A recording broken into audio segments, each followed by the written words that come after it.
Loaded. And he believes he knows why. Since he has questions about the cops, evidence and claims in Los Angeles is trying to what is up. This has not been done yet. What?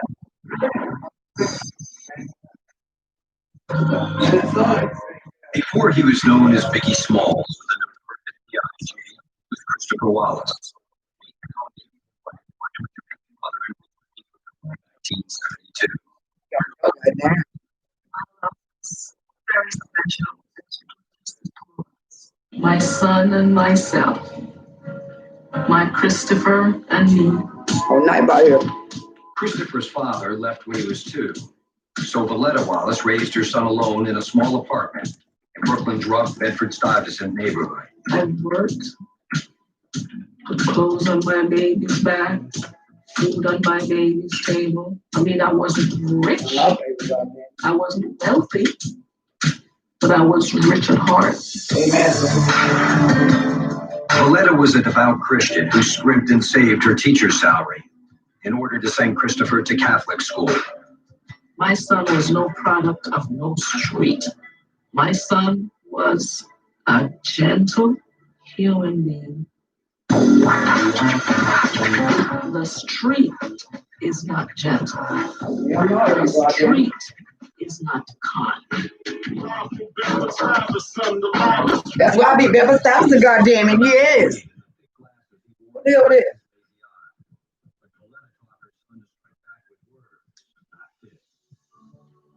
My mama did too, a switch. No, look at the person, tell the person, don't you ever touch my heart because that hurts. And I don't like it when you do that. I would tell them, please use your word, please express yourself. Because if you don't express yourself, no one will know what you're feeling. Bed-Stuy was a dangerous place to grow up. Damn right, that's why I had to gang up. Black folk, that's what I'm claiming. I said, goddamn, nothing else. I don't even mix with goddamn people or the goddamn civil. I'm black folk. For us, not us, fuck y'all. It's all over facts, y'all.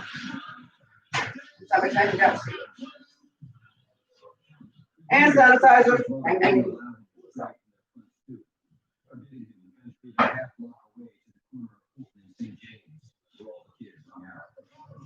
I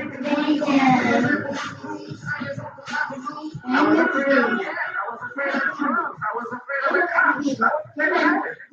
What was that? Because I know they weren't sitting here learning the ABCs. You know, whatever they were doing, it wasn't good.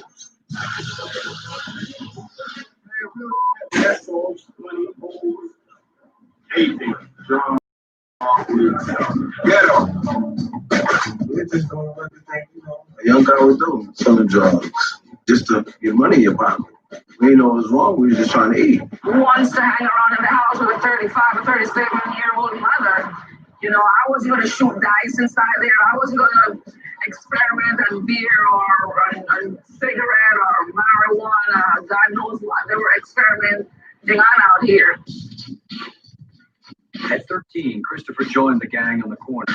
They gave him the nickname Big and schooled him in the ways of the hustle.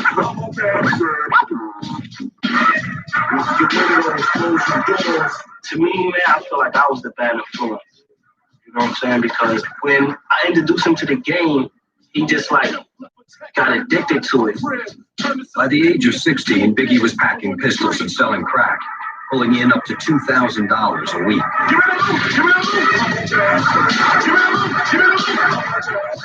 Everybody want, marry with the so-called American dreams, house, cars. You see the finest cars come through every day, so you want those cars. You see the guys come through with nice girls, you want those girls. Big was a natural at dealing, but when he was 17, he discovered another talent. He would write a rhyme about what you wearing. Right there, you know what I'm saying? He'll rhyme about that. Big polished his skills by competing in rap battles on the street corner.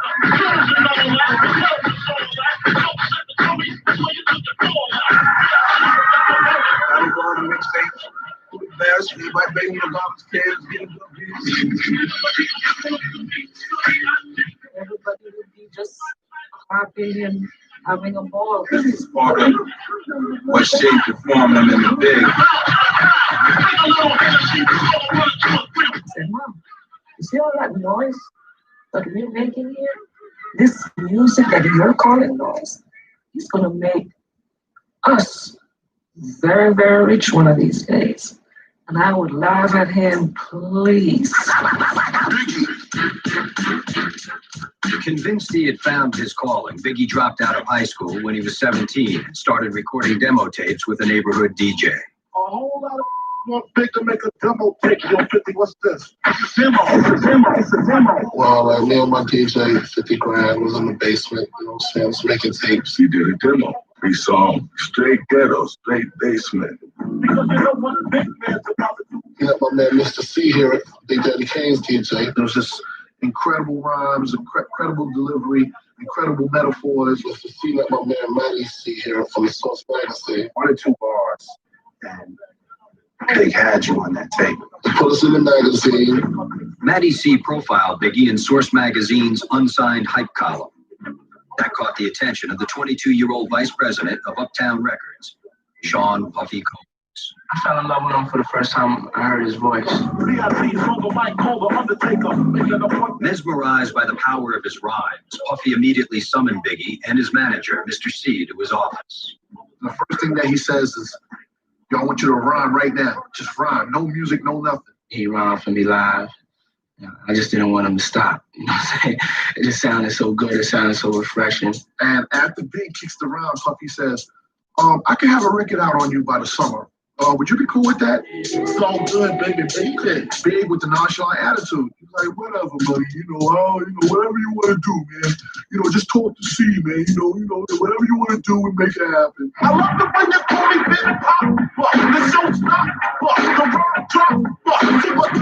It was the summer of '92, and 20-year-old Christopher Wallace had just scored a recording contract. It was just in time, because he was about to have a family to support. He was playing a dice game, and he was like, this was for my baby or whatever. And I was like, what do you think, baby? You got a girlfriend? He's like, no, Jan's pregnant.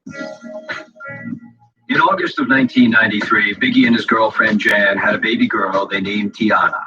The little girl came into the world, and I've never seen him with so much smiles.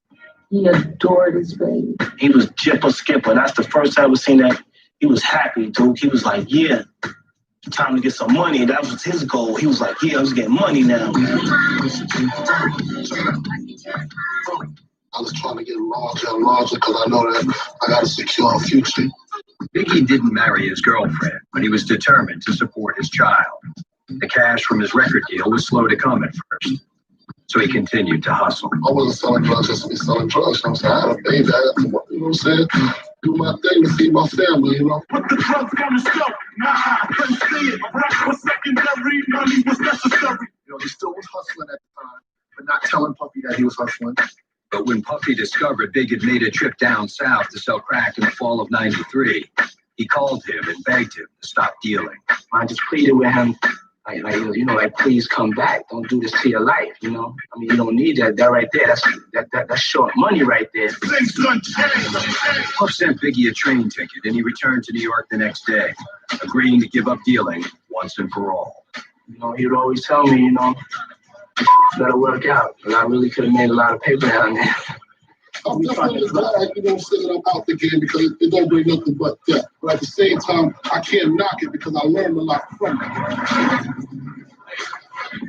Coming up, Biggie finds faith and falls hard. Baby, this can last forever. We just met and clicked, and he said, you know, we should just get married. I was like, are you serious? And then a shooting turns friends into enemies and ignites a bi-coastal battle.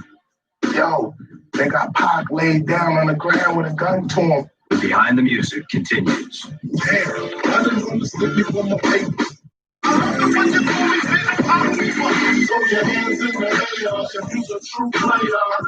The notorious B.I.G. was putting his street life on record in the summer of 1994.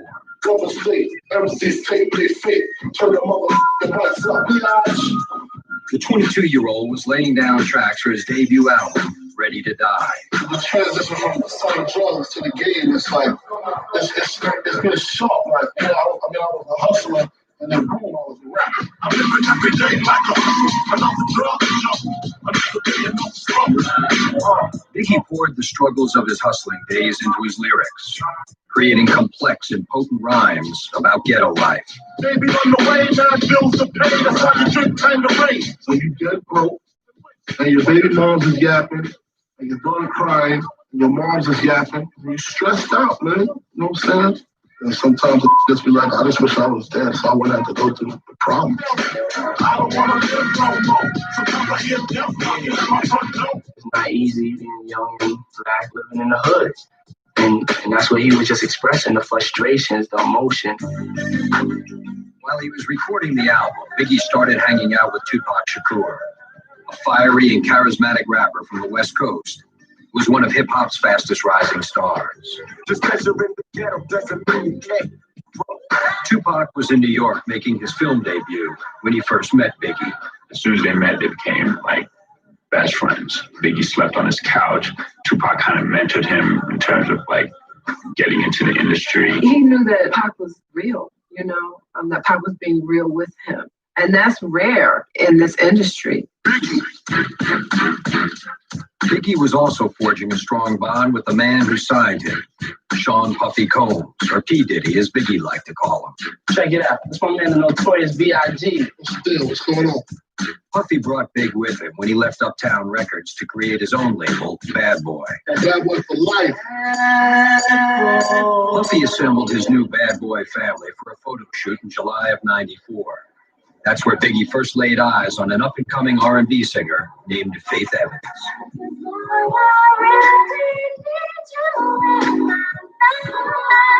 I was sitting at the lunch table, the table in the lounge area, having a break, and I think I was looking at some photographs. So he asked, "Can he see my pictures?" So that was the beginning of Big and I. Big convinced Faith to give him a ride after the shoot, and he charmed her the entire way home. During the whole ride to Brooklyn, he was telling jokes about everything and everyone. He got me laughing the whole time. Any female that's been around him will tell you he's real charming. He was smooth with it, man. This girl was sweet-minded. She was cool. Something about him was very warm and cozy, you know, like my daddy. You know how some women call their man their daddy. He was that type of guy, just very warm and caring and physical. He had never met anyone like Faith, and he knew that from the second that he met her, that he was in love with her. Biggie wasted no time. Within 2 weeks of meeting Faith, he proposed. He said, you know, we should just get married. And, you know, I didn't take it as a joke. He didn't really say it in a joking way. I was like, are you serious? I mean, I did ask him, but I like, you know, are you serious? Like, yeah, let's do it. I was like, okay. Biggie and Faith went to a justice of the peace and exchanged vows on August 4th, 1994. The simplest way to put it is we were young and probably a little rebellious and in love. They moved into an apartment together in Brooklyn, But the honeymoon wouldn't last long. Their rise to fame would breed jealousy, envy, and betrayal. That marriage never had a chance. Never had a chance. Coming up, Biggie's wife becomes a target for Tupac's innuendo. I just want to send a shout out to Babe. Hey, girl. I'm like, wait a minute. I mean, what? I was angry at first. Like, no, that's not true. Like, that didn't happen. And then the feud begins. East Coast ain't got no love for Dr. Dre and Snoop Dogg and Jack Rowe. You couldn't believe how much people had invested in this beef and how much people believed. I think somebody's trying to kill me. I'll be waking up paranoid. I'll be really scared to death. When Behind the Music continues. In the fall of 1994, superstardom was about to lay its claim on a 22-year-old street hustler turned rapper called the Notorious B.I.G. In September of 94, Biggie released his debut album, Ready to Die. The first single, Juicy, went gold in just 8 weeks. I saw ecstasy in his face when he came in that night and said, Mom, guess what? It was a little Juicy turned gold. The combination of Biggie's hardcore rhymes and Puffy's melodic R&B rhythms made Ready to Die massively appealing, both radio-friendly and street-credible. Imagine the Benzes giving ends to my friends and it feels stupendous. Tremendous. Biggie and Puffy became a flamboyant on-screen pair, portraying themselves as the dons of hip-hop, flaunting their new wealth. Dollar. Ladies, licks, reefer, just a good life. Service with a smile. He was the epitome of what was ghetto fabulous. All the most beautiful everything. Living life without fear. Putting 5 carats in my baby girl ear. He wants to put 5 carats in his daughter's ear. Like, he really had big dreams to just overdo it. Like, I want to get Tiana a mink coat when she was 1 year old, like a year old.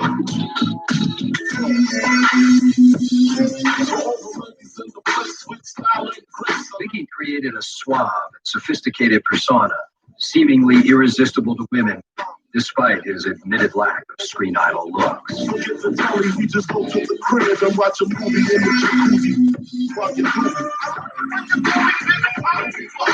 your hands in the air, if you're a true player. He was playing on all that, like, so what? I'm fat, I'm extra dark, and I got a cock eye. But guess what? You're gonna love me. Hot, raw, black, and ugly as ever. He said fat, black, and ugly as ever.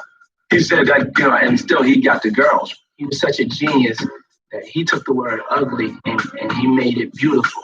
Like, I'm beautiful, you understand? He got to the point where you forgot he was fat or ugly, And then it got to a point where he wasn't ugly. I got that good low, girl, you get low. But he's a big, clean, cool ass motherfucker. Cool. Boy had a lot of girls who loved him. From his personality to just his presence to being big and black. They really would go crazy. You would think that, like NSYNC and Backstreet Boys is backstage at a show. As the Notorious B.I.G. climbed the charts, he made good on a vow to bring his friends along for the ride.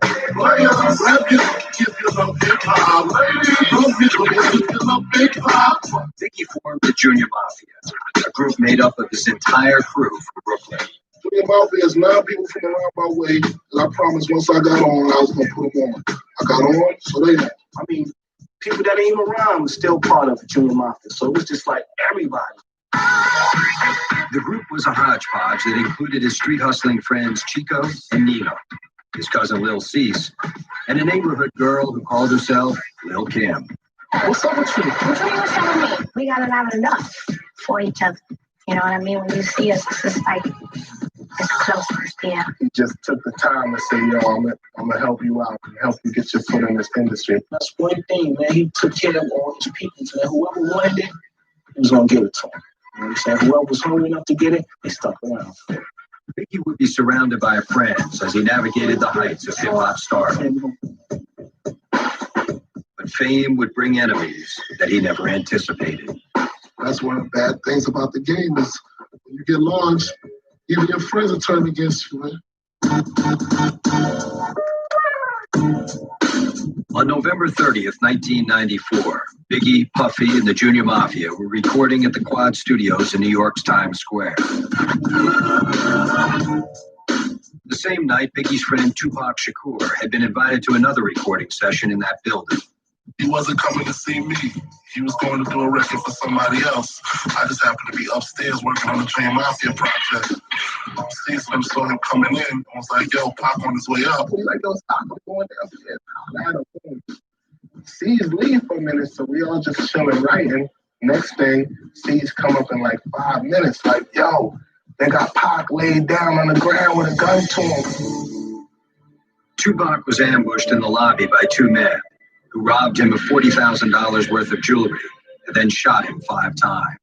We went down the elevator, we was like, oh, as soon as the doors open, police was like, freeze. We just saw blood smeared and a whole bunch of detectives just came in and said nobody could move. And then we found out what was going on. Kids happened to be in the hallway, stuck them out, shot them or whatever. Got caught up in the mix like that. It's a coincidence, For Tupac, it was too much of a coincidence. As he was wheeled into the ambulance, he saw Biggie and Puffy and immediately began to suspect them. Tupac said that everybody looked at him and he suspected everyone to be involved. And from there until the end of his life, he saw Biggie as one of his enemies. Biggie and Puffy denied they had anything to do with Tupac's shooting. He's just confused. We would never do nothing to hurt no man. We never had nothing but love for Tupac. We never had anybody robbed or set up or shot at. Not anything like that. We would even get down. I know that it hurt Big to his heart, being accused of robbing or shooting. It really hurt him. It hurt him a lot. In April of '95, Tupac went public with his suspicions in a Vibe magazine cover story. He implied that Puffy and Biggie knew he was going to be shot and failed to warn him. I like to share my experiences in the game and my lessons and my rules and my knowledge on the game with him. You know what I mean? You owe me more. You owe me more than the turn of page and act like you didn't know you about to blow my head off. He knew. Tupac went into a lot of detail about why he suspected Biggie and Puffy and a lot of the people that were present at that studio that night for being involved. And after that was published, that's really when things really got set off. People want to stick me for my dream, and it ain't a dream. Things ain't always what it seems. The seeds of a rap war had been planted. Biggie started receiving anonymous death threats. He feared for his life. I think about that every day. Every day is real. That's how real it is. I think somebody's trying to kill me. I'll be waking up paranoid and I'll be really scared. Scared to death.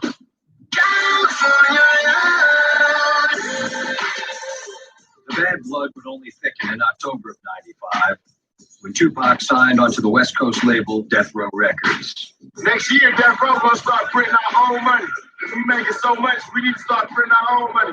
Death Row was run by Marion Suge Knight, a 300-pound former football player with a fierce reputation and a habit of wearing red, which was viewed by many as a sign of allegiance to LA's feared blood street gang. Like to tell Tupac keep his guards up, we riding with him.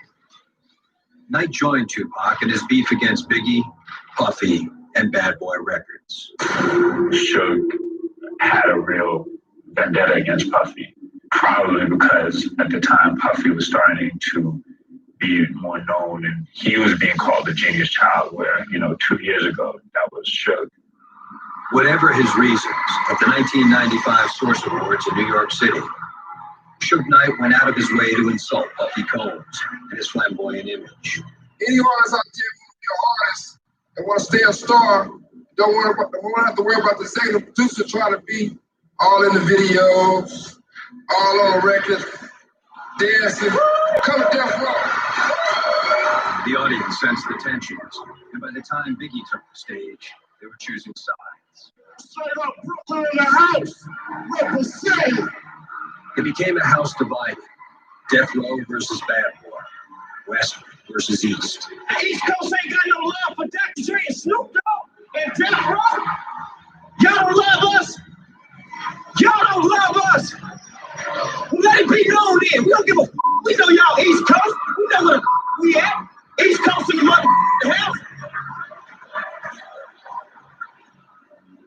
The following month, simmering tensions were inflamed by a homicide.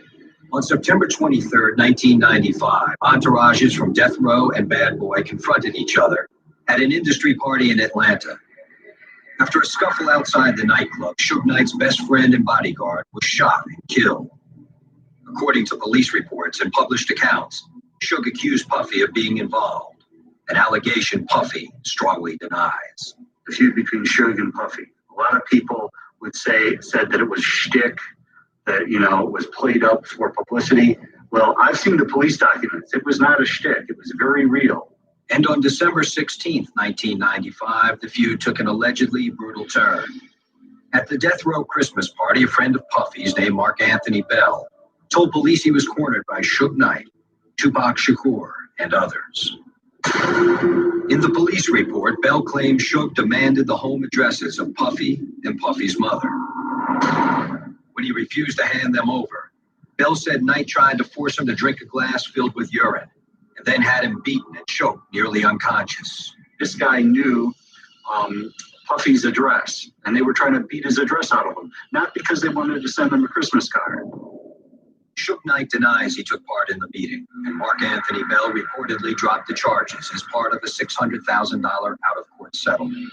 No charges were ever filed against Mr. Knight in relation to that incident. And in fact, Mr. Knight paid out a settlement on behalf of Tupac. Magazines and the mainstream media began to pick up on the tensions between Death Row and Bad Boy.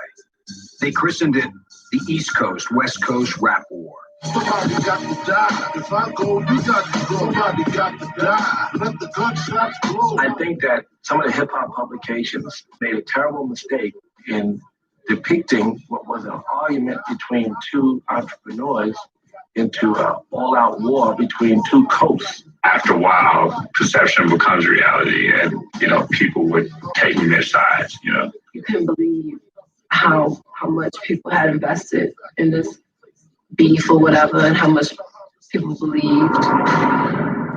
Coming up, Biggie Smalls falls victim to a perfectly orchestrated hit. He was looking forward to his life, and they took that away from him so viciously. And later, a detective begins to suspect one of the LAPD's own. There was so much information that pointed in the direction of police officers being involved, and nothing was done about it. When Behind the Music continues.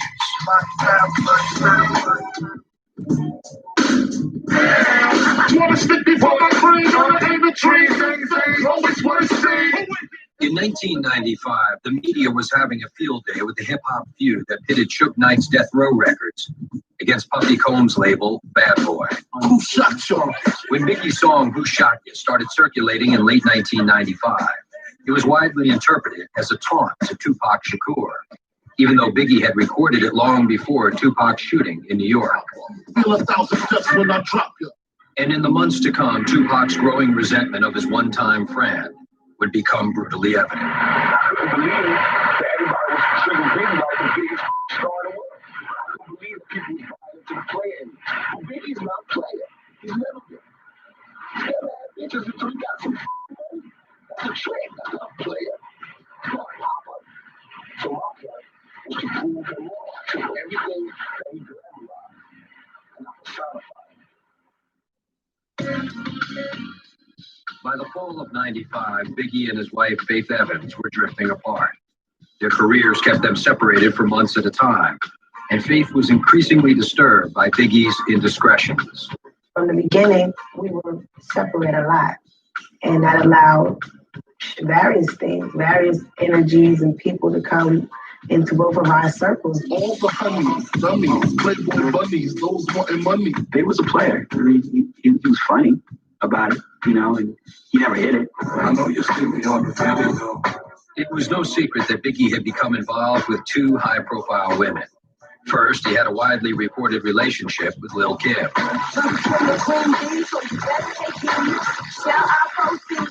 Probably only me and him could always know what that relationship was like. And then Biggie initiated an affair with hip-hop ingenue Charlie Baltimore. I know what it was for me, and I know what it was for him, and that's all that really matters. You know, what anybody else thinks, it doesn't really matter. Don't appreciate the time. A year into their marriage, Faith had all she could take. She asked Biggie for a separation. Eventually, I just, realized like that was just a part of his personality. It just didn't work for what we were trying to do. It's not going to work when we're trying to be married. In October of 1995, Biggie went on tour with Lil' Kim and the Junior Mafia, and Faith headed out to LA to pursue her own projects. I was just kind of getting a little bit of breathing room, trying to clear my head. At a nightclub in Hollywood, she was introduced to Tupac Shakur. They came and they were like, "Hey, Faith, how you doing? Yo, Tupac wants to meet you." No big deal. I didn't feel like I should meet him. The photographer wanted to snap pictures. "Hey, you guys take a picture. I want to get a picture of you guys." Faith says she hoped to serve as an intermediary to bring the two old friends back together. Instead, she claimed she ended up a pawn in Tupac's plot to humiliate Biggie. I was very naive and didn't realize like how shady it could be in the business. Tupac asked Faith to sing on one of his songs, and she agreed. Baby doll, are you down? I get around. I did the song, did the session for a couple of hours. It wasn't that long, and that was it. But in November of '95, Tupac began telling another story. It's been about 10 hours to make that perfect baby. Oh, yeah. Why it took so long to make It took a while, man, because, once you got that much love in the studio, yeah, hey, it take a while to get it down on. That's what it was. For me and her, it took a while. Thanks, my homegirl. Tupac and Death Row Records CEO Suge Knight taunted Faith in front of MTV cameras, implying she and Tupac were intimately involved. I just want to send a shout out to Faith. Hey, girl. Hey, and Bad Boy Records. Bad Boy Killer. Hey, Bad Boy. Then in the song Hit 'Em Up, Tupac mocked Biggie and Puffy and stated outright that he slept with Faith. The innuendo was spread in magazine articles. This is in some type of publication or something, you know what I mean? For the world to see. And I'm like, wait a minute. I mean, like, I was angry at first. Like, no, that's not true. Like, that didn't happen. Like, all at the same time, I was angry. I was, of course, humiliated. Of course, afraid of what my husband is going to think. I mean, we were going through problems, but he was still my husband. When Biggie confronted Faith about the rumors, he was furious. I remember him being really angry to the point where he came in my hotel and I locked him out of the door because I didn't know what he was going to do. He was so mad. He was just screaming like, you know what? Why is he doing this? Biggie's crew wanted him to go on record and strike back publicly against Tupac, but he refused. He had like a forget-it attitude. I don't really care. Me personally, I was ready to do an answer song and all of that, but they're like, yo, nah, we ain't studying that. He never retaliated. People say make an album and fight back, but he never did. He just always wished that, everything would just go away and, he just wanted to make music because he always knew that if we ever fell into that, we'd be playing with fire. Biggie preferred to settle his score privately. In March of '96, when delegations from Death Row and Bad Boy clashed backstage at the Soul Train Music Awards, Biggie found himself face-to-face with Tupac for the first time since their feud had erupted. They had some kind of an altercation. Christopher looked at Tupac and said, "What is wrong with you?" And Tupac said to him, "All I'm trying to do is to sell some records. All I'm trying to do is to make me some money." It hurt, but I kind of look at it like it's business. When you're at the top, you gotta go for the top person's neck. You know what I'm saying? You gotta get your spot. You know what I'm saying? That's what he wanted. I can't be mad at him for that. He just do what he gotta do. I couldn't be the one to do it back. That's not my style. The old friends would never get the chance to make peace. On September 7th, 1996, as Suge Knight and Tupac Shakur drove down the Las Vegas Strip, a gunman pulled up alongside them and opened fire. Tupac was hit 4 times in the chest. He died 6 days later. The killer's identity remains a mystery to this day. Though they had remained rivals to the end, Biggie was hit hard by Tupac's murder. When he died, I was just like, whoa. You know what I'm saying? It kind of took me by. And even though we was going through our drama, I would never wish death on nobody, you know what I'm saying? Because ain't no coming back from that. So it kind of turned me down a little bit. I think that to the end, he respected Pac. He was just disappointed that Pac had spent so much energy trying to bring him down. Next, ominous signs as Biggie ventures into enemy territory. I'm going back to Cali. As a father, I had that chilling feeling that you should not be out there. And then shots ring out on the streets of LA. Everybody heard shots, everybody just got down in the car. Everybody there just dropped to their knees and started praying because it just didn't look good. It didn't feel good. When Behind the Music continues. Shots doesn't take to make my heart stop, to let my body start to shake. If I should die, I'll wait. In the fall of 1996, the murder of Tupac Shakur sent shockwaves through hip-hop. Biggie Smalls was trying to come to terms with the death of his one-time friend turned enemy. I'm pretty sure you feel the pain of his death just like anybody else. Even more than anybody else. To me, it definitely was a loss, you know what I'm saying? A great loss. I feel for his family. Then just 3 days after Tupac Shakur died, Biggie had his own brush with death on a New Jersey highway. It was raining. Swirled off on the turnpike. I was in the back seat. I went through the windshield. He was in the front seat, and he was wedged in the car. Biggie's leg was crushed and fractured in the crash. The months he spent recovering in the hospital became a time for intense reflection. He said that laying on his back and thinking about things and going through rehab for the first time in a couple of years, not going out, not partying, not getting drunk, really gave him the chance to really think about what it is he was doing and where it is he wanted to go.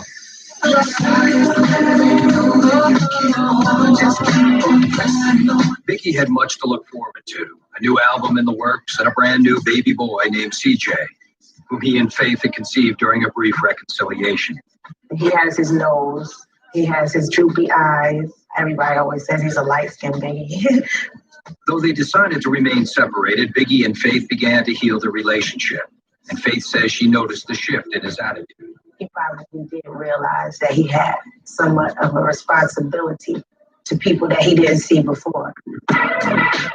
In early 1997, Biggie headed back into the studio with a strong sense of purpose, putting the finishing touches on his second album, Life After Death. He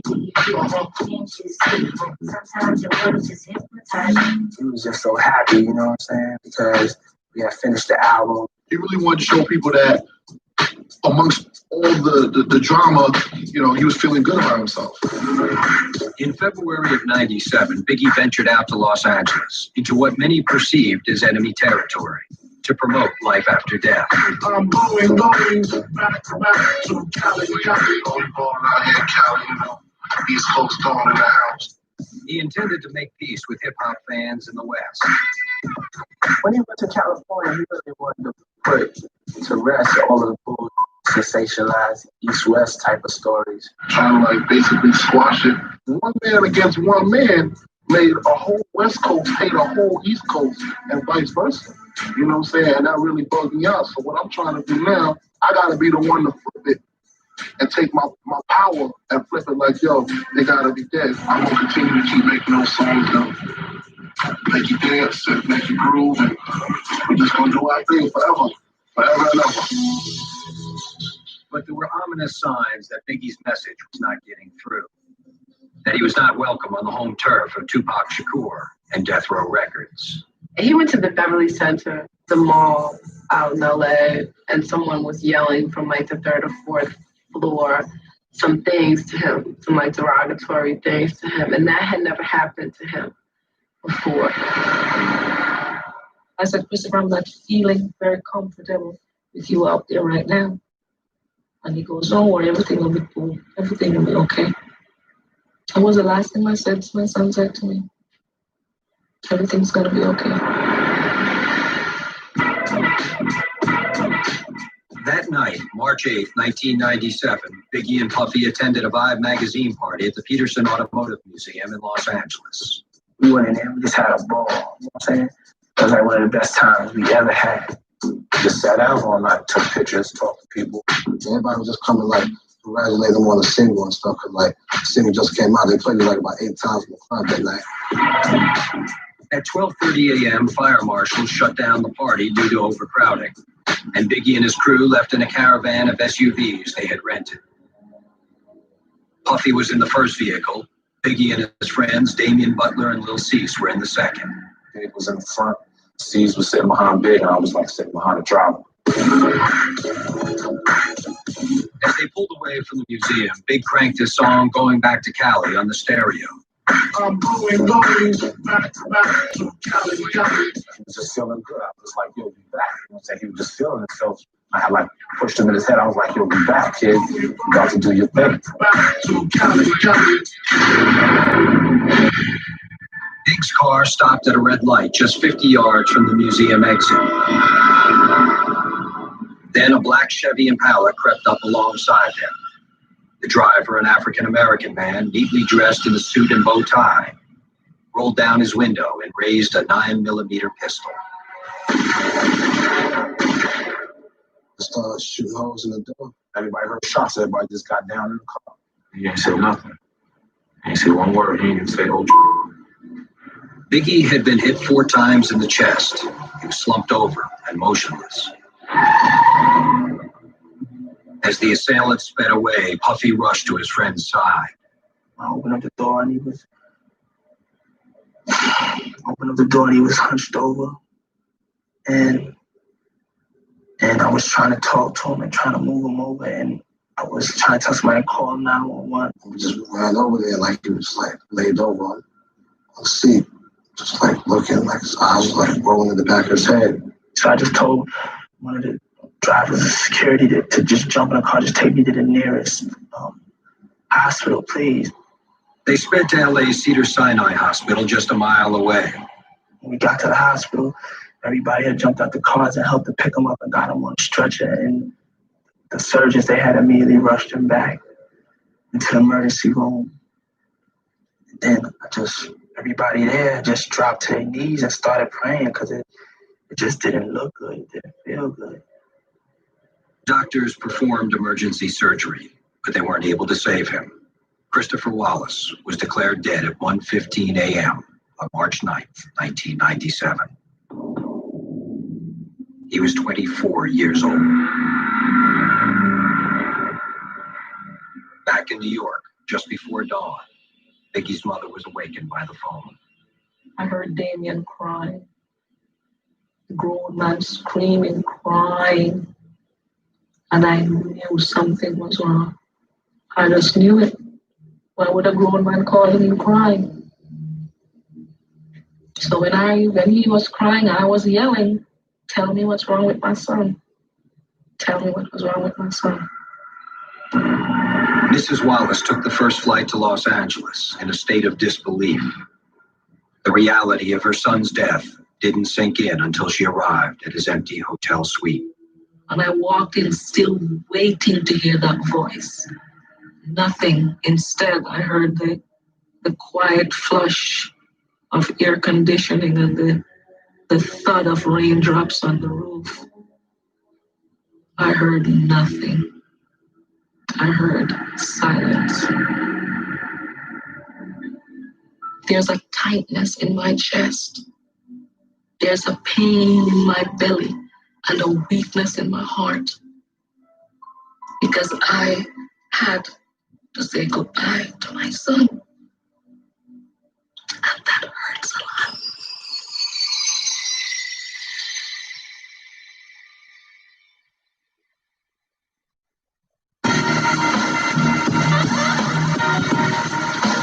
On March 12, 1997, the notorious B.I.G. made his final appearance in Brooklyn. 3 days after his murder in Los Angeles, his body was flown back to New York for the funeral. As the procession wound through his old neighborhood of Bedford-Stuyvesant, Biggie was honored as a fallen hero. I'm gonna miss him. He's gonna be well missed, you know? Love him like a brother. There were so many people out there. You had people on both sides of the street, like literally so many people you couldn't walk. There was like this wave of sadness as the car went through. But then the strangest thing happened. Somebody played Hypnotize. And the place went wild. Suddenly it was like a party. It was like a near riot. Like people were so emotional about him that they crushed cars, they screamed Bed-Stuy, they jumped and like sung his songs. It was more like a resurrection ritual than a funeral. We did it, Brooklyn, we did it!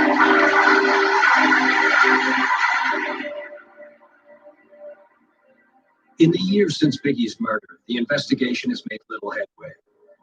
The Los Angeles Police Department has failed to make any arrests or publicly identify a suspect.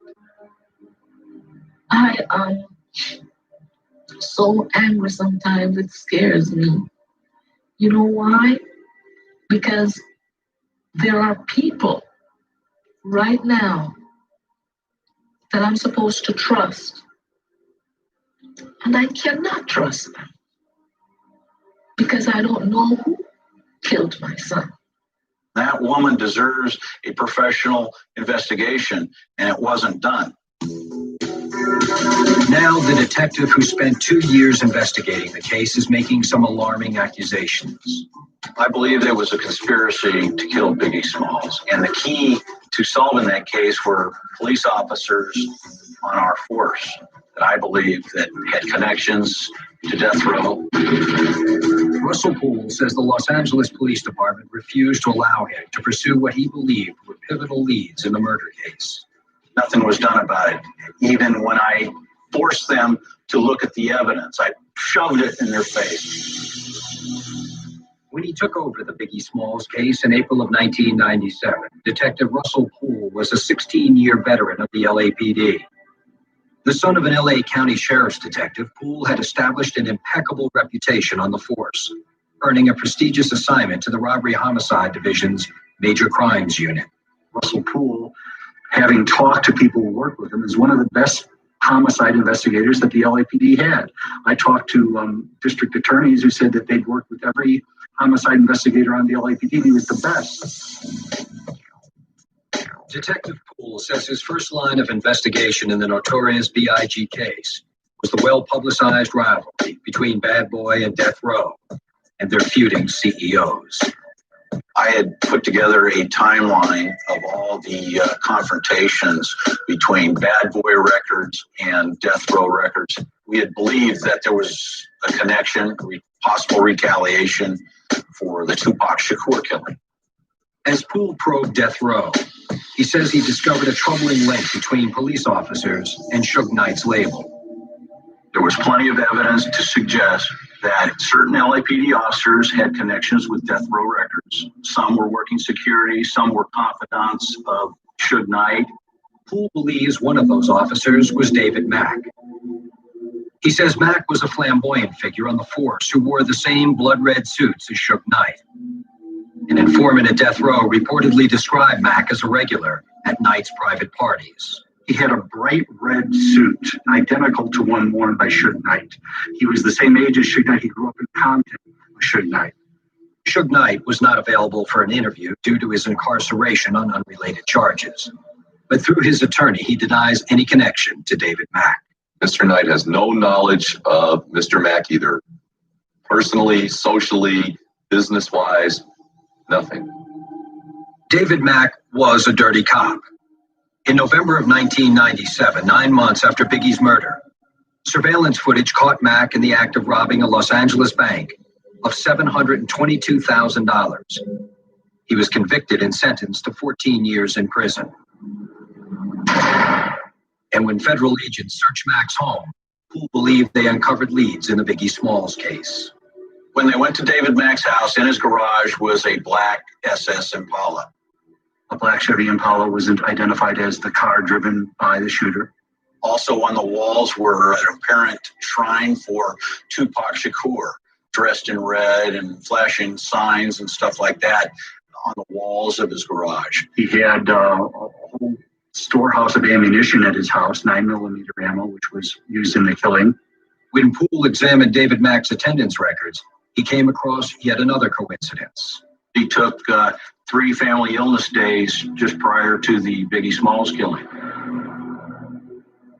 And finally, Poole says, when he placed David Mack's photo in a lineup, one witness identified Mack as being present at the museum the night of the murder.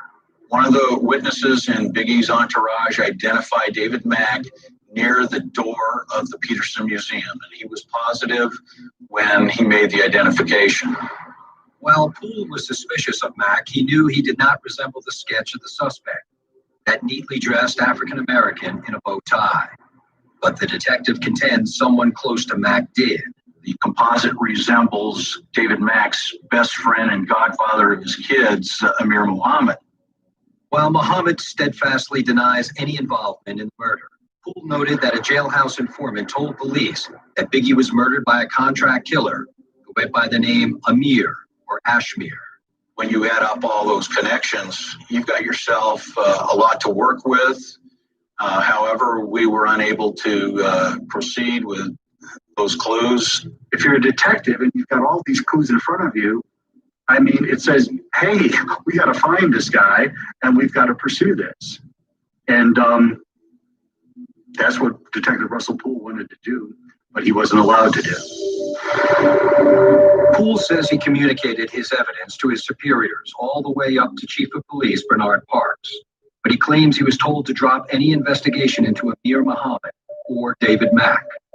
I documented all the clues that would suggest that David Mack was possibly involved, and I was told that, no, we're not going that route. David Mack's gone down for the bank robbery. We don't need to go into any more controversy. Poole says he was not allowed to inspect Mack's black Chevy Impala or perform a search of his home or even interview Amir Muhammad. I saw this individual. He saw me. Now, Behind the Music has tracked down a witness who claims he saw Amir Muhammad outside the Peterson Museum the night of the murder. Yeah, it's the same guy. Same guy that walked up on me. I don't know if he did the shooting, but this is the guy who walked up on me that night. The witness, who asked us to conceal his identity, was working security that night. He says he is certain he saw Amir Muhammad standing near the museum exit, wearing a blue suit and bow tie, shortly before the shooting occurred. Just looked me in my eye, and I looked up there in his eye, and he walked away, going in the direction where the notorious Big was shot later. The LAPD has publicly stated that Amir Muhammad is not a suspect, and Muhammad's attorney says his client has never even been questioned by police. Evidently, there are information that's not being followed. There are leads that's not being followed. I mean, if you get a lead, it doesn't matter how minuscule it is. This is a murder. You should follow it up. There was a failure to follow up completely on these clues, and I believe it was orchestrated that way.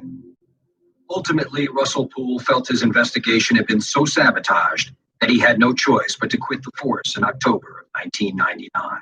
I just could no longer be associated with the Los Angeles Police Department based on my involvement in these investigations and their failure to follow up on them. In September 2000, he filed a lawsuit against the LAPD, claiming Chief Parks violated his First Amendment right to speak out about evidence that suggested police officers were involved in criminal activity.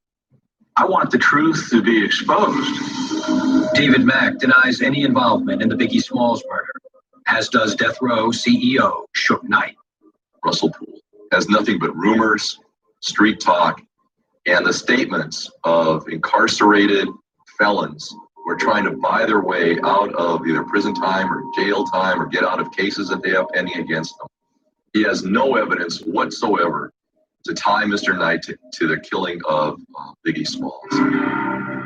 The Los Angeles Police Department and Chief Bernard Parks refused Behind the Music's request for an interview, stating only that Russell Poole's allegations are totally false and that any further comments might jeopardize the integrity of the investigation.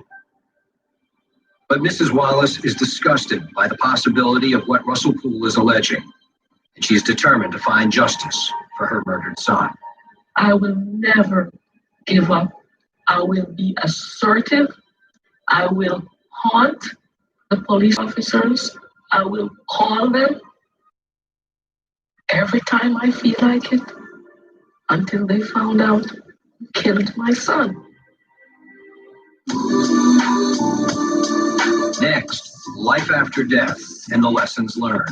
You would want this whole situation to be a lesson to show other people that it's really not worth all that. When Behind the Music continues.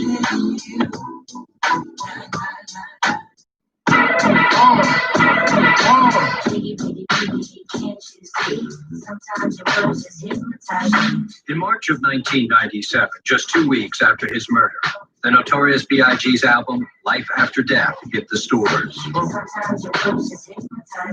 It immediately shot to #1 on the pop charts. But the success was little solace for his friends and family. It's a beautiful life that was taken. He was looking forward to his life.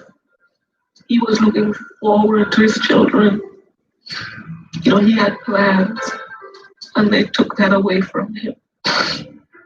So viciously, so coldly. He would want this whole situation to be a lesson to show other people that it's really not worth all that. It has to be understood between everybody that this is just for fun. It just wasn't worth it. I think that was the biggest lesson. It's not worth it. I think that wounded hip hop and wounded its fans to the degree that we said, you know what, no more. You know what I mean? No need to battle. No beef. With the profits from his records, Biggie's mother created the Christopher Wallace Memorial Foundation to fund education in the inner city.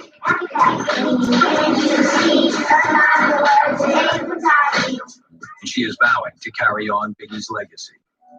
Out to all the young people that died in struggle. My son speak the truth. I remember selling brick with straight flour. Got my man a beat down to the third power. You think he likes selling drugs? No, he does not. He's telling us, watch out because the drugs are coming into our neighborhood. He's all 6 shots in the passenger door. The dude did what my baby had to die for. Listen. He's telling us about the guns.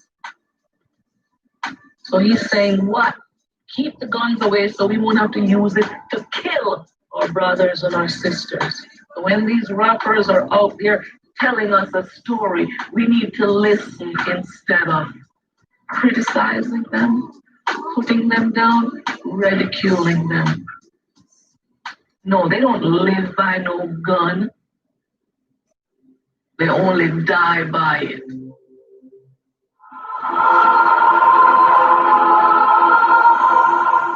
At the MTV Music Awards in September of '97, the Bad Boy family united with Biggie's family to bid farewell to Big Papa.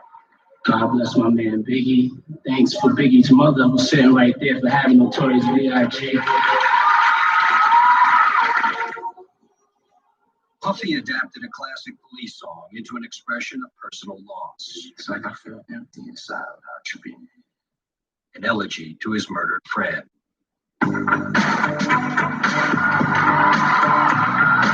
This is somebody's son, somebody's father, somebody's best friend. Goes out, he was a leader and he was gone for like no reason. Truly love.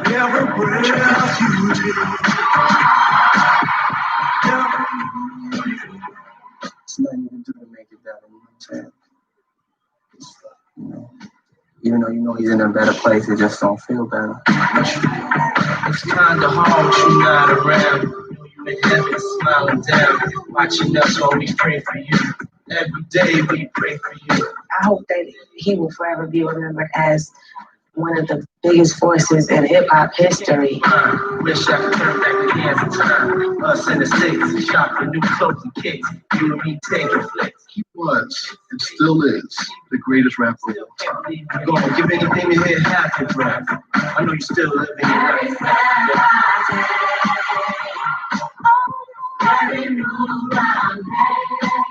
It's just not fair, you know, when people who are so good are taken so violently and so suddenly. And he really was a good person.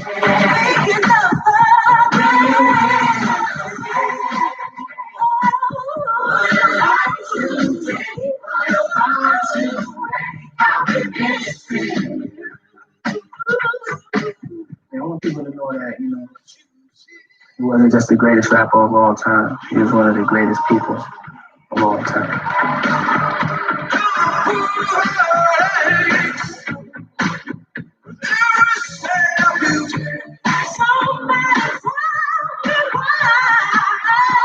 I miss his giggle. I miss cooking for him. I miss his smile. I miss my son.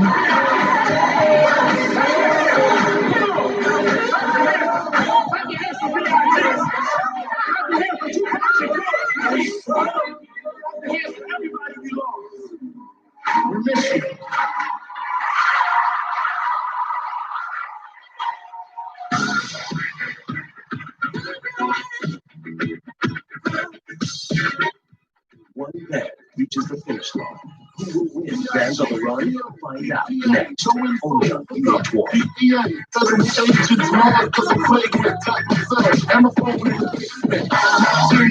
Stay clean.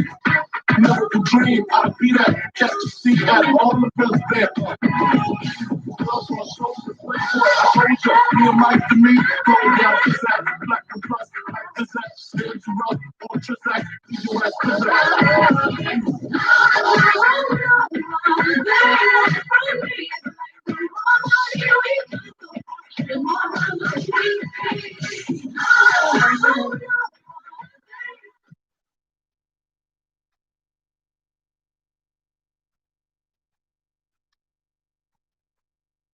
I'm about to bust a move. It's the people you thought you knew, like you've never seen them before. The inspiration. That's what I'm gonna do. I'm gonna be a comedian so you never have to cry again. The struggles. Whatever job he could do to bring in some money for his family, that's what he did. The successes. Bernie Mac started when I was 5 years old. Bernie Mac, next on Biography.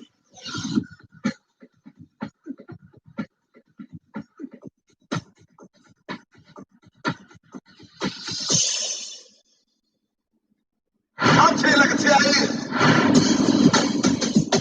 You all fine, but you're crazy.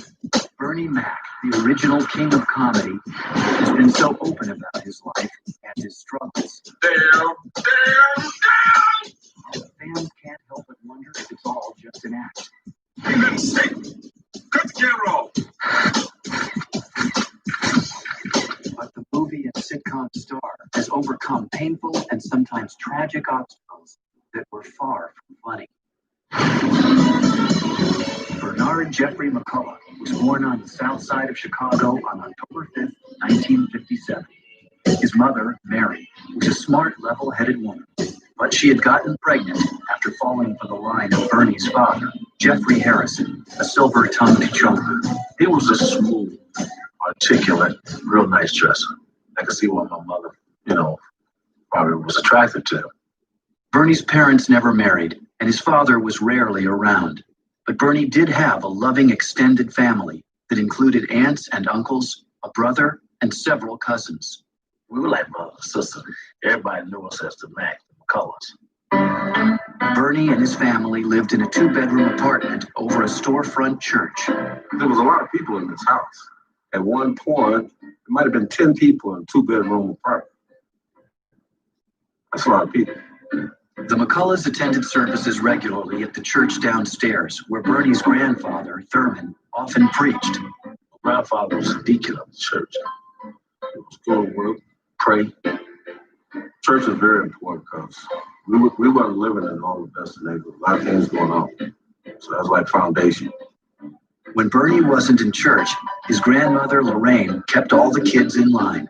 Big Mama was a strict disciplinarian and nothing got by her. My grandmother, she'll let you think you're getting away with something, but you're really not. She would tell us, I'm gonna whip you. I'm gonna get you. We would go all day.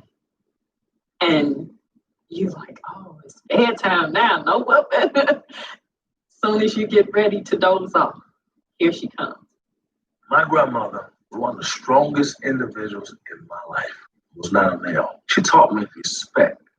Respect is the most powerful thing in the world, especially when you respect yourself. Respect is bigger than dollars and cents. Bernie grew up poor, but his mother and grandparents made sure he had a rich outlook. They always taught us to believe in what we wanted to do. I mean, that sticks with you. Don't let anybody put you down. You know, you can do anything you want to do. In 1964, when he was 6, Bernie found his mother crying in the living room and discovered the power of comedy. I said, Mom, don't cry. I said, Mom, don't cry. And Bill Cosby came on television and started doing his thing. And my mother broke out laughing. I said, Mom, that's what I'm going to do. I said, I'm going to be a comedian so you never have to cry again. Television became a key part of Bernie's childhood. The family sitcoms of the 1960s became a window into an idealized world where fathers and sons got along and laughter solved everything. Bernie's favorite program was The Andy Griffith Show. I tell you why Andy Griffith is my favorite. Because he was so secure. I love security. Well, the thing to do when you're feeling sad is to shoot for the good feeling. Do you understand what I mean? I think so. Good. Mickey Mouse! Television also taught Bernie how to be funny. You know, they just don't make men like you anymore. He imitated all the greats. Bill Cosby, Jackie Gleason, Moms Mabley, Flip Wilson, and the star of Sanford and Son, Red Fox. Bernie loved the character of Fred Sanford, and one Sunday, while directing the church's children's choir, the budding comedian gave the congregation a taste of TV's favorite junkman. He just busted into her Fred Sanford, grabbed his heart in his chest, and he was directing, going back and forth, directing the choir. And I looked over at my grandmother. Oh, if we could get a picture of her face. I mean, it was incredible. He got in trouble big time for that, doing Sanford and Son. But it was okay with him, because he's going to do something else. He always said he was going to be an entertainer. Even when he was a kid, he's going to be an entertainer. Bernie was just naturally funny. Let's get that straight.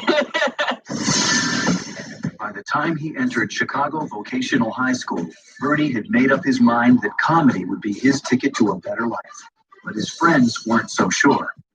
And at that time, you only had Richard Pryor, Red Fox. It wasn't on the level that it's on now. So it was like, what's the big thing about being a comedian? You know, going around telling jokes. Bernie wasn't the first in his family to try show business. His brother, Darryl, had a brief brush with fame as a guitarist for the singing group The Shy Lights. I admired his style. I admired him from the way he kept himself up, but he was just too selfish and arrogant. Darryl ultimately left The Shy Lights, but Bernie still inspired. Though he didn't think much of Darryl's attitude, 15-year-old Bernie soon began imitating his brother's slick look. He would make sure he combed his hair, make sure his teeth was okay. You know, just start soaking his nails and like joy. Dishwashing liquid, you know. You got a fingernail file, you know, just taking more interest in things like that. Bernie's life was on track. Though he wasn't the best student, he had avoided all the pitfalls that claim many young black men in the inner city. But it was the 1970s, and drugs were everywhere. Bernie wasn't interested, but marijuana was a favorite with some of his peers. He majored in machine shop, and a lot of the guys in machine shop shot dice. They got high and stuff like that. And he would play the role. but he didn't get high. And one guy set him up, and I think they put something in it, and because he really flipped out. Bernie's first time smoking marijuana landed him in the emergency room. I never will forget the look on my mother's face. The doctor said, "Son, you got angel dust all in your system. Your nervous system is shot." I was on medication for 2 years. Bernie had learned the hard way. He wasn't going to let anything or anyone mess up his life again. But in 1973, as Bernie entered the 11th grade, he was hit with another crisis when cancer took the life of his mother. Bernie was heartbroken, and he faced more tragedy the following year when his brother Daryl died suddenly of a heart attack. Bernie was devastated, but he didn't let his feelings show. I always looked at Bernie as laughing behind his tears. He was strong. He was tough. He's seen that there's life, there's death. Bernie had taken hard knocks, but he still had his dream. The 16-year-old kept telling jokes to anyone who would listen, at school, on the street, even while riding the L. Bernie would just stand up on the L and just crack jokes. I'm like, boy, sit down. You don't know these people. I mean, you would have an audience. You would talk about your mother. You talk about you. And just keep talking. And keep talking. You just keep laughing. By Bernie's senior year, he thought he was on his way to living his dream of becoming a comedian. Nothing was going to stop him. And then he met Rhonda Gore, an attractive girl at his school. At first, Rhonda was put off by Bernie's appearance. He was just, I don't know, it was just that he was really skinny. And I was like, But it was when I started talking to him and I realized, I said, he's really a nice guy. His personality was really just beautiful, you know, and he was very humorous. Rhonda and I started hanging out, and I really started liking her. I asked her to be my girlfriend, you know. I was cool there. I thought that was cool. So, she's a woman. And she said, yeah, I see your woman. I see your woman. The relationship that started in the halls of CVS High School soon heated up. But after graduation, Bernie had to face the consequences of his teenage romance. My mother called me. She said, Mac, I need to talk to you. I said, what's wrong? She said, Rhonda's pregnant. I said, about who? My father said, I'll blow your head off. I said, what? That's how I talk. His family was the type, you do the right thing. You know, his grandfather, that's how he was raised. So he's like, well, we're going to get married. And next thing I know, my mother was planning a wedding. We really didn't have much to say about it. With Rhonda pregnant, Bernie knew what he needed to do. He had to step up to support his family. Comedy would have to wait.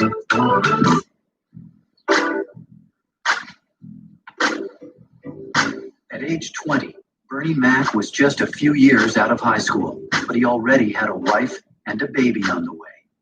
Bernie set aside his dream of becoming a comic. He took a job as a janitor at General Motors, and he and Rhonda moved into a rundown apartment. Mac had already seen plenty of tough times, and when his daughter, Janice, was born, he counted his blessings. Bernie believed if his family was all right, the rest would work itself out. He wanted to be a comedian, but he really wasn't working towards it. He was just working, you know, for the family, to make sure we were okay and everything. After 5 long years at General Motors, Bernie was laid off due to company downsizing. He began working a series of odd jobs, including driving a moving truck and managing a fast food restaurant.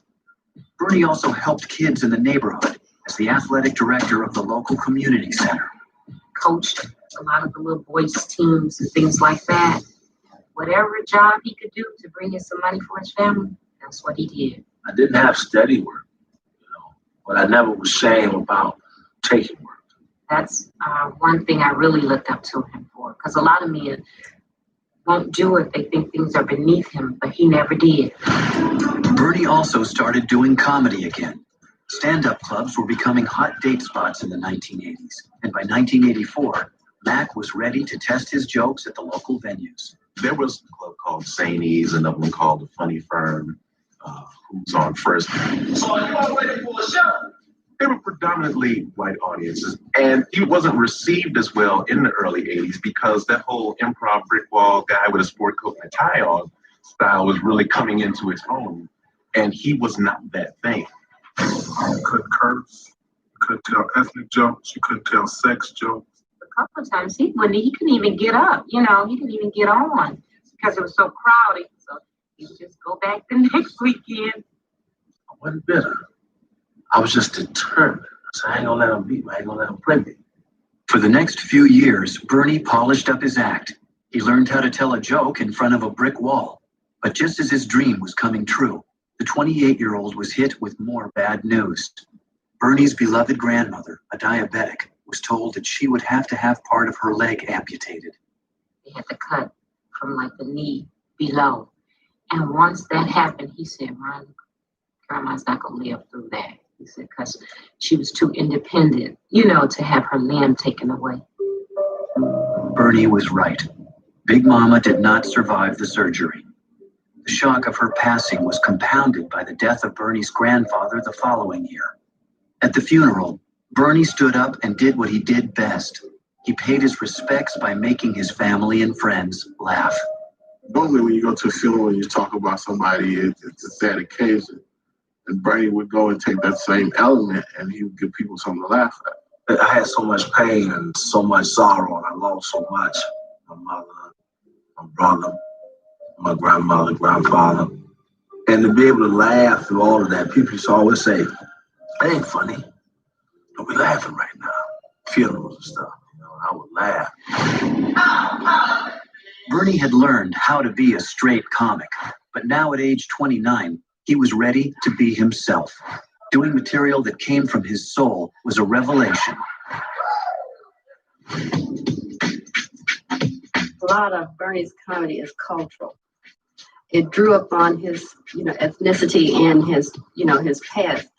And, you don't necessarily have to be an African American to appreciate Bernie. Like his idols, Red Fox and Richard Pryor, Bernie used the shock value of foul language and off-color stories to give his comedy an edge. When he does it, he's awfully funny. And people don't take it personally. It's not meant to be taken personally. It's just comedy. One of the first clubs that Bernie used to test his new act was the Cotton Club, Chicago's famed jazz venue. Monday was amateur night. It was a predominantly black crowd, and Bernie let loose. We could be playing jacks. We can be serious to the mall. I'm on my threes, bitch. Bernie had found his audience, and within months, people in Chicago's black community spread the word. I started coming through the door. People started recognizing. I said, "Him? That's the guy I was telling you about."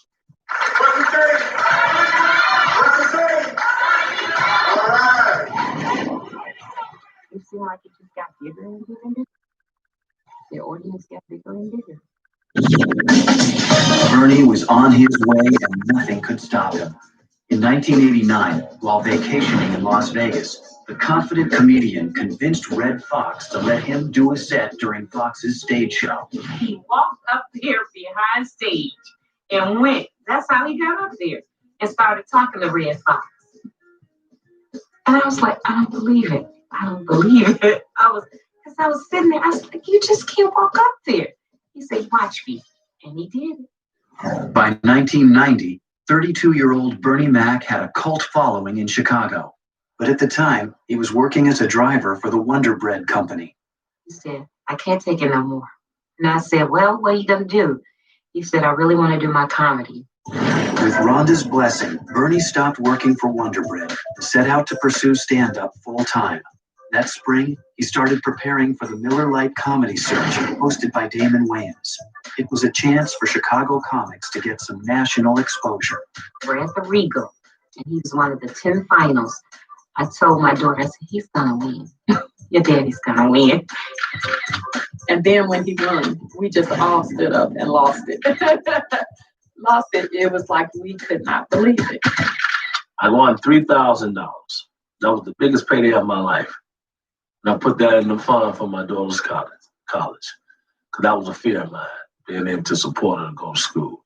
After that, it seemed like things started opening up for him. Recognition led to a string of high-profile gigs. Bernie opened for Dionne Warwick, Natalie Cole, and even his idol, Red Fox.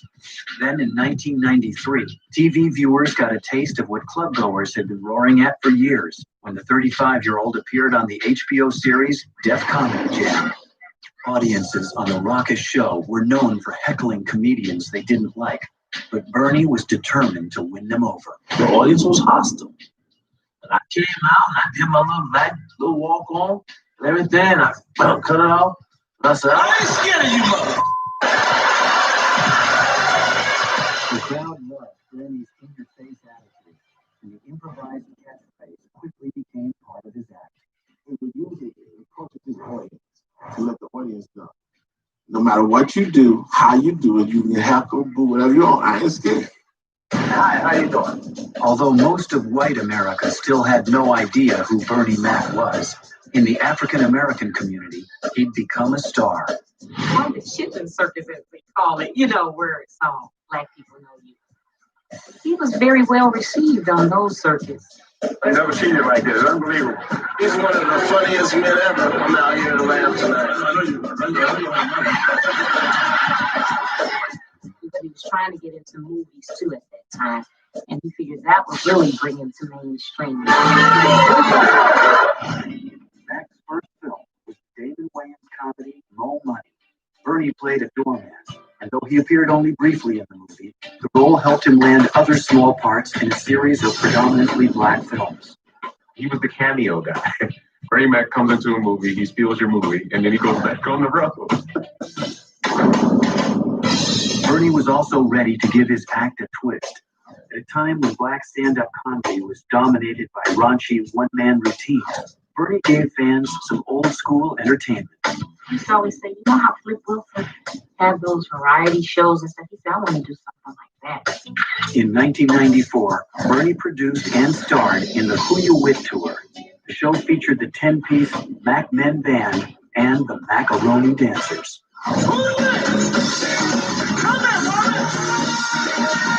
It's an amazing thing.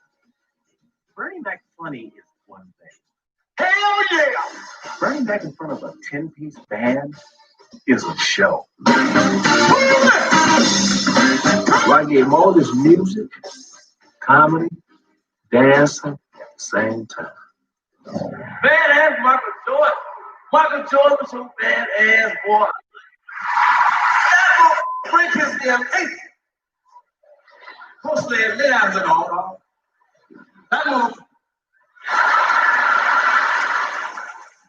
And I was hitting places that didn't nobody want to go.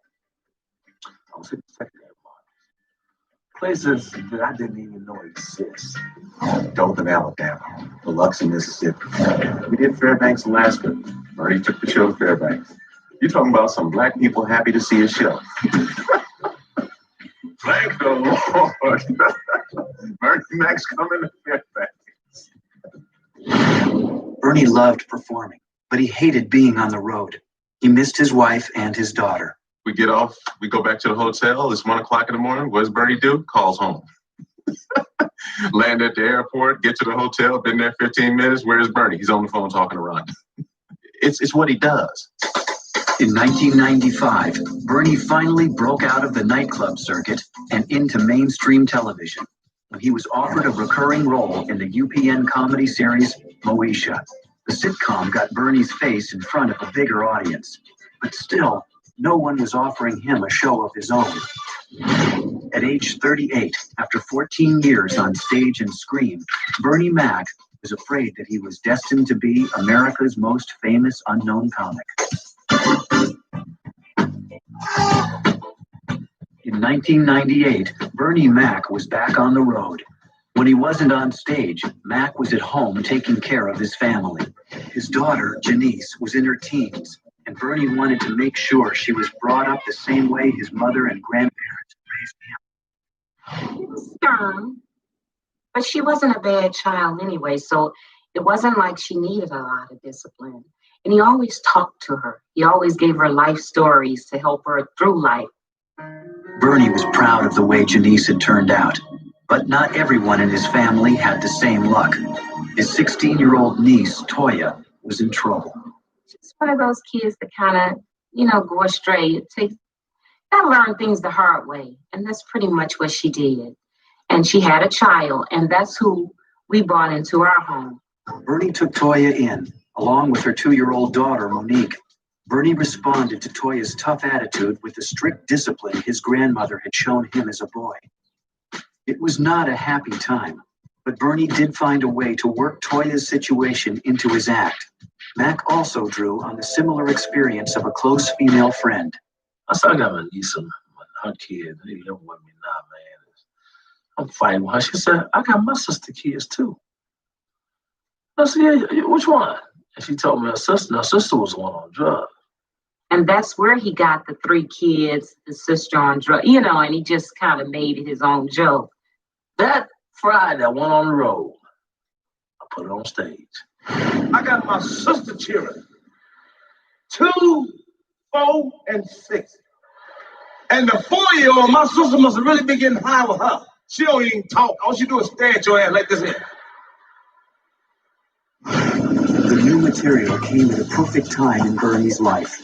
He was now 40 years old, and he had the authority needed to play the part of a stern old-timer. The kid's murderers, man. You gonna murder me? I'm gonna kill them. I can see y'all reading about it right now. It's a shame how Bernie shut up all those goddamn kids.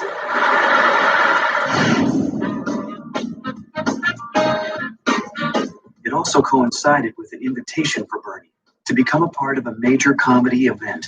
The Kings of Comedy was a nationwide tour that featured the stand-up routines of Guy Torry, Steve Harvey, Cedric the Entertainer, and Bernie Mac. Damn, man, white folks here to see me? Is that a bitch? Hey! Oh, white folks come see you, know you're successful, man. I'm going to see Burn. They came right on time because I was getting burned out. I was doing 2 hours, 45 minutes a night. 43 weeks out of the year. I got to the point where I got sick of hearing myself. And this 2-year-old with her no sleeping ass. She'll never want to go to sleep like my sister got high with it, you know what I mean? Like she must smoke reefer with her and did coke. Because she hungry all the time and she wild alert, Bernie was rejuvenated by the less demanding work schedule, and soon the show became bigger than anyone could imagine. Initially, they did 30 dates, sold them all out. And then they went larger. They went larger. At one point, the Kings of Comedy tour was the most profitable tour on the road in the United States, period. I came in the house the other day, 1 o'clock in the morning. The 6-year-old gonna walk past me like I'm a visitor. The 2-year-old sent him downstairs to get her some milk and cookies. I said, where you going? Get some milk and cookies. I said, Pip, it's kind of late. Go on back in the room. He gonna go in the room. 2-year-old say, where the milk cookies at? He gonna tell her, him downstairs. Like I ain't got no damn name. In 2000, Spike Lee documented the phenomenon with his concert film, The Original Kings of Comedy. D.L. Hughley, who had his own sitcom, replaced Guy Torry. Bernie Mac was now suddenly in the center of the spotlight. They know Steve and Cedric and Steve Harvey show on the WB. They know D.L. Hughley can be in variety shows with Bernie. Who's this guy? Who's this guy that's going on last? And destroying the crowd. Now everybody wants to go bring that. When the dust settled, many were asking the same question. Why doesn't Bernie Mac have his own TV show? They didn't know what to do with Bernie Mac before. They didn't know how they could put him on TV. They didn't know how he could be funny. I don't think it bothered him that much because he always said he really didn't want to do TV because TV handcuffs you, stops him from being who he is. But he said if the right show came along, then he would consider it. One man who thought he knew how to bring Bernie to television was producer Larry Wilmore, a veteran of the hit Fox TV series In Living Color. Wilmore's idea was to take Bernie's outspoken attitudes about child rearing and pit them against a politically correct world that favored timeouts over corporal punishment. The show would be based on Bernie's stand-up routine about raising his sister's kids. You know, my sister do drugs. The state was gonna take the kids away, you know? My black ass had to volunteer and accept these sons of bitches. Most networks were concerned that Mac's Take No Prisoners brand of comedy would never fly on television. But in 1999, Fox TV decided to take the risk. See Bernie Mac on stage is a much more raw experience than watching him on TV, but TV can find a way to turn harsh comics into something a bit more palatable for mainstream audience. Bernie Mac put his heart and soul into the new series, juggling humor, drama, and an emotional resonance not usually found in half-hour sitcoms. Oh, kill one of them kids. Whatever. Oh, don't get me wrong. I love them. They're my blood. I give them the shirt off my back. You ever see a chicken with his neck on, ran to the side all lazy and weak? That's what I'm gonna do to those kids. Talk back to me one more time. Snap! I'm gonna snap their neck off. The Bernie Mac Show premiered on Fox Television on November 14th, 2001. Joining Bernie as his on-screen family was Kalita Smith as his wife, Wanda, and Camilla Winbush, Jeremy Suarez, and Dee Dee Davis as the three kids dropped into his lap. I knew that it would either rise to the top or it would go underneath the radar and it would be a thing that people just didn't get because of the style. It was very innovative. You keep on talking to me with that attitude, little girl. I may not be your daddy, but I'll whoop your ass just like your daddy. And you'll go to jail like you was my daddy too. Don't come out. I'll bust your head to the white meat. Come on now. That's right. I said I'm gonna bust her head to the white meat show. And I ain't ashamed that I said it. And ain't nobody gonna make me take it back. From its pilot episode, audiences embraced Uncle Bernie's no-nonsense approach to fatherhood. Yeah, I know what you're saying, man. I don't care what you're talking about. Bernie Mac crew, Bernie Mac beat his kids. I don't care. And critics applauded the show's insightful mix of comedy and genuine emotion. The show is very edgy as a family comedy goes, but yet there are life lessons learned. There is hugging that goes on in this show. It isn't without warmth, but it definitely has edge, and Bernie Mac is that edge. When it first started, he was like, they can't water me down. You know, if they water me down, I don't want to do it. You know, he said, I got to be able to, you know, say the things that I want to say and deal with situations the way I want to deal with it. In my house is all my stuff. And you are not to touch my stuff without my permission. Let me break it down. Don't touch my TV. Don't touch my DVD. Don't touch my dual deck VCR. And most definitely don't touch the remote that works the TV, the DVD, and the dual deck VCR. Any question? Can we touch? No, you can't touch nothing. Matter of fact, don't even look at it. When you walk past and close your eyes. Bernie also brought style to his sitcom by breaking the fourth wall and speaking directly to his audience. When I say I want to kill those kids, you know what I mean. I don't have to explain. I think the real innovation is having him as Bernie Mac look right at us and tell us what's on his mind. Yeah, my sister's on drugs. That's okay. Some of your family members messed up too. What am I supposed to do? Allow these three kids to go to the state or some foster home or some white couple? Hold on. This ain't about race. It's not about race. I just don't want to hear him talking all proper like that. You know what I'm saying? Beneath the surface, the Bernie Mac Show was a loving tribute to Mac's own family, with its star taking on the role his mother and grandparents played in his own life. The Bernie Mac Show started when I was 5 years old. I see a lot from our childhood in the show, and I see a lot of things from our family.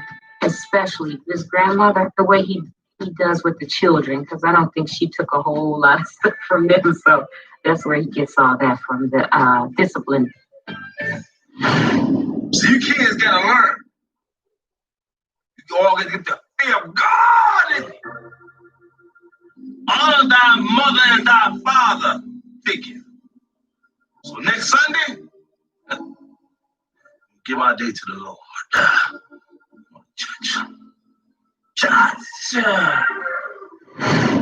Bernie also shared another part of his childhood with America in the character of Jordan. Jordan is Bernie Mac as a kid. always in something, mischievous. Not a bad kid, just want to outsmart everybody, want to be the center of attention. Get some Count Chocolate or something. I don't want to I don't want Boy, quit being so salty. Mom is crying. You gotta be a man. I don't want to be a man.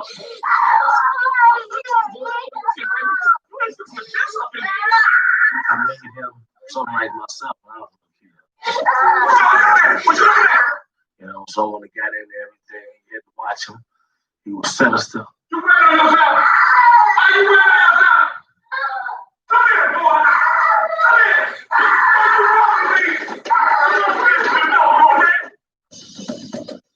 With the rating success of the Bernie Mac show, everyone in Hollywood seemed to be knocking on Bernie's door. But director Steven Soderbergh was one up on the competition. Before the sitcom even aired, he'd already signed Bernie to appear in his big-budget, star-studded remake of the heist movie Ocean's 11. The 44-year-old actor shared the screen with some of the biggest names in Hollywood. Bernie's part was small, but he managed to shine with the rest of the stars. I think everybody was quite surprised at how much notice he got out of having a small role in that film, just because he was just so slick, so good. That was the pinnacle for me. The B with Cooney and the B with Brad, Matt, Don Cheadle, and Elliot. That was unbelievable. For his part, Bernie learned he had fans on the set who were just as excited to work with the original king of comedy. I'd seen him in a few things before, and I just thought he was hilarious. And I thought it was gonna be a great experience to work with him. With a hit TV series on the air and a movie blockbuster to his credit, Bernie was becoming one of the titans of Hollywood. He was comfortable financially, and to make sure things stayed that way, Bernie put his wife Rhonda in charge of his bank account. I'm going to tell you his version of why he did it. He said that if anyone is stealing from him, it wouldn't matter because he's married to me, he's getting sex, and it's still in the family. So the money's still there. But the reason I feel I'm over it is because he knows I'm going to watch every day. He calls me a hawk. I watch everything. Putting family first had worked for Bernie. The lessons he'd learned from his mother and grandparents were keeping him on track. Hey, Caroline. By the spring of 2002, the Bernie Mac show was a runaway hit for Fox Television, and Bernie was proud of what he'd accomplished. Oh, yeah. Network executives, they gave the 44-year-old star permission to take his show on the road for a 1-hour season finale, filmed in Bernie's sweet hometown, Chicago. I wanted to tap in on Hall. I wanted to go back to the beginning. Every now and then you have to go back to where it started. Making the trip with Bernie was his Ocean's 11 co-star, Don Cheadle. Level. Won't you let us take care of the funeral arrangement? I mean, it'll do my heart real good, please. Oh, no. Oh, you're such an angel, but Dee's taking care of everything. That's right. It's going to be beautiful, Mama. My character had a lot of lifelines, and some actors wouldn't be comfortable with you coming into their world and doing that. You know, they kind of want you to be there to prop them up. I'm going to handle everything, right? But I'm still waiting for Daddy's check from the government, man. You know how slow they can be. Well, hey, maybe you don't remember. You know, you big time and everything now, but could you float me for a minute, man? He did not just say that. He did not just ask me for money. Bernie was, he said to me, look, man, if you jump across the floor into the splits, I'll be right behind you. Like, I'll be right there with you. Go ahead, do your thing. What's wrong, D? Come on, Bernie. This looks like somebody's shop class project. Thing can't cost more than $200. What do you suggest, D? Bernie, when Biggie died, R.I.P., they put the brother in a gold coffin lined with velvet. It had his initials and diamonds on the top of it, man. I know this man ain't trying to tell me that my daddy ain't as good as Biggie. Well, we do special requests, but it can get a bit expensive. Hey, man, hey. My father died. Now, I know we ain't up in here trying to pinch pennies. Ain't that right, Bert? Let's just hear what the man got to say, dear. Let's walk around, see if we can pick out some more trouble. Bernie had always been open about his childhood, but in this episode, he shared some of his most painful memories about his estranged father with his fans. Tell you something I never told nobody. Ever. When I was a little boy, maybe 8 years old, I had a birthday party. And Big Mama gave me $15. And my father called. Said he was on his way. You never showed up? Oh yeah, he showed up. He showed up late. But I was so excited, and I didn't even care. And he started telling me about how his car broke down, and he had no idea how he was going to get the money. And he grabbed my $15. The funny thing about it was, Big Mama called him down the street, and she bashed his head in with a skillet. She bought my $15 back. Mac's emotionally honest approach helped earn the Bernie Mac Show a Television Critics Award, a Teen Choice Award, a Peabody Award, and an Emmy. Bernie also won an Image Award for his work on the series. But the showbiz veteran didn't let any of the acclaim go to his head. How does Bernie deal with awards? I think that he treats them all the same. It's an honor that people think that highly of you, but it doesn't change what you do.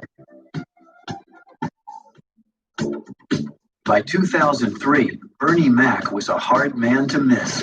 He was a talk show regular. He penned his autobiography called Maybe You Never Cry Again. And he co-starred in the hit big screen comedy Head of State with Chris Rock. Bernie Mac hadn't just crossed over. Now, Hollywood producers and directors were shaping characters to fit him. And I brought up Bernie, and everybody just immediately went, "Oh, that's great. We love him." In the summer of 2003, Bernie co-starred in Charlie's Angels Full Throttle. He was cast as the brother of the character Bill Murray played in the first Charlie's Angels film. What's happening, Angel? I sort of thought, wouldn't that be great if we treated it that, the Bill Murray character was sort of adopted into the African-American Bosley family, who are, a collection of detective geniuses. So what does a Bosley do around here? He connects us with Charlie. Okay. All right. Good morning, angels. Good morning, Charlie. I think Bernie just brings freshness and appreciation for the craft. You know what I mean? And he reminds you why you got involved in this game in the first place. While shooting the film, Bernie tapped into the improvisation skills he had honed over the years. You all fine, but you crazy. There was a scene where, in the beginning of Townsend Agency, where Charlie says, "I hope the girls haven't been too tough." Yeah, and he goes, "Hell, I'd date that woman." And then he added, a couple of days later. midgets. And my midgets too. Man, you ain't never heard of no black Irish. Who you think you invented the Mac Rib? Lucky Charm, Sarah Rock Shape. Bernie has this thing, if we say, we might say this, but he says, "Throw it at me, that's fine, I can hit it. Whatever it is, I'll hit it. Don't worry, I'll hit it." And you're always sure to know that he will absolutely hit it. But the thing is that he throws stuff at us that just goes, hits us. We're like, we have to just go, did he just say that? I got sand in my butt. I can't hardly walk. Even in the midst of his busy Hollywood career, Bernie stayed true to himself. From the beginning, his heart and soul have remained in the city of his childhood. Chicago is my life. Chicago is my friend. It's my base. Every time I get a hiatus or a break, I run home. I love the style. I love the people. I don't have any celebrity friends. I don't have any friends who talk business. We signify and then drink beer, smoke cigar, play golf, and we talk about everything but this. And I love it. Family and friends are here. It's kind of hard to leave people you love and care about. So we're here. 1, 2, 3, kick it! During his 20-year journey to overnight success, Bernie Mac has gone from a skinny kid telling jokes on the streets of Chicago to a TV and movie superstar. And through it all, he proved there wasn't anything he couldn't do, as long as he remembered the lessons his grandmother taught him as a boy. It's fleeting out here. It's mercurial. You could be happening and then another second you're not happening and then another second you're happening again. So you have to have a strong sense of yourself and know who you are. And I think Bernie absolutely has that. he just wants to make everybody feel a little bit better about being alive for those moments that you spend with him. He's kind, loving, gentle. They don't see all that. They think he's hard from the way he talks, how loud he is. But he's really a kind soul. My family is my life. My friends, they're my life. My daughter, my home. If I didn't have that, I wouldn't be here. See you, man. Y'all thought I was all wrong and everything. Y'all. I'm sorry, too. Sorry. What did you do? You don't know? Put the camera on. Put the camera on. Come here! Come here!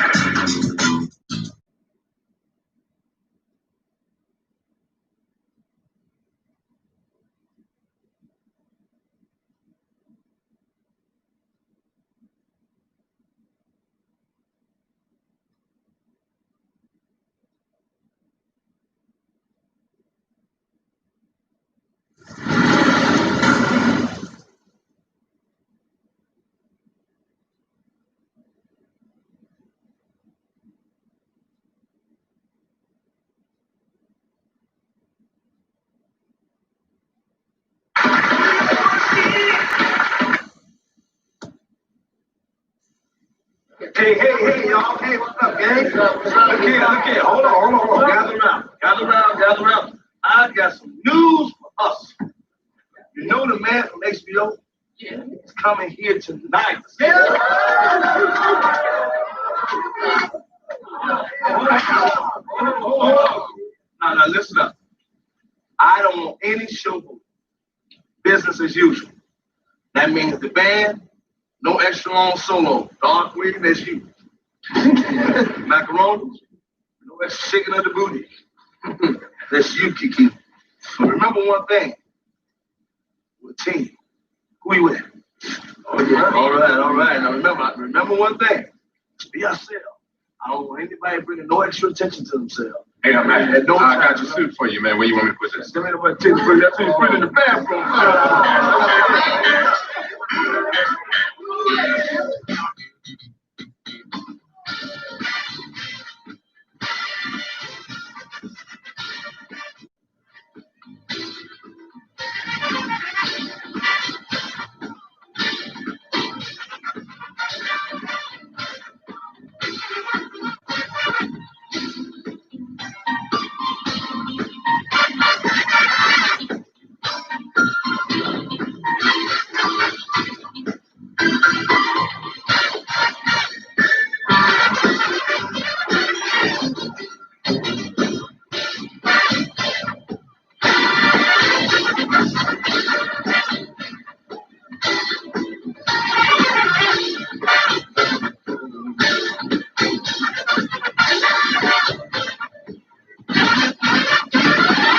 Ladies and gentlemen, put your hands together for Mr. Bernie!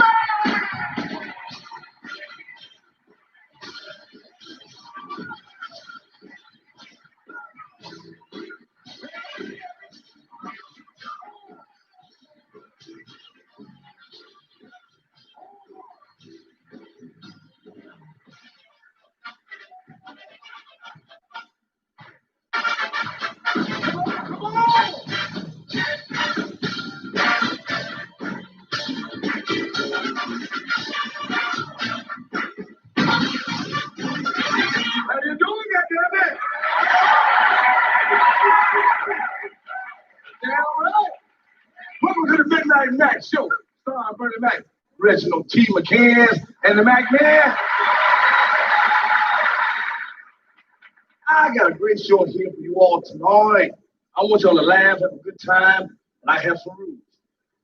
Mac Man has some rules. We're here to entertain you. There'll be no heckling. Keep your conversation down to a table minimum. We don't want to hear what the fuck you talking about.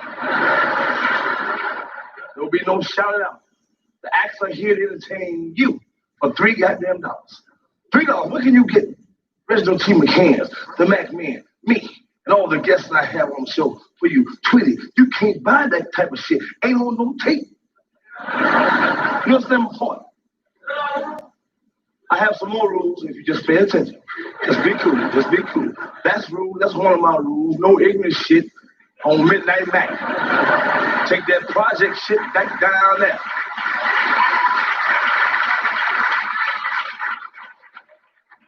What's the ass Bama mother? What's wrong with him, Richard? Can't take him nowhere. He's stupid son of a bitch. Start off wrong. How you start is how you finish. I'll tell you your pages off, put them on vibrators, hats on, leave the females alone. You see it with somebody, mind your goddamn business. Shit ain't hard, and no shouting out, sir. Thank you. Reggie!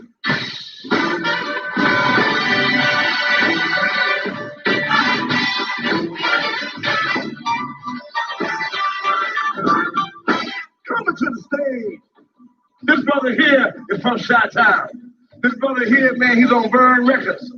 Yes, sir, his latest CD is called Undercover. Ladies and gentlemen, sit back, relax, stomp your feet. Here comes a threat here, Mr. Art Porter, y'all, come on.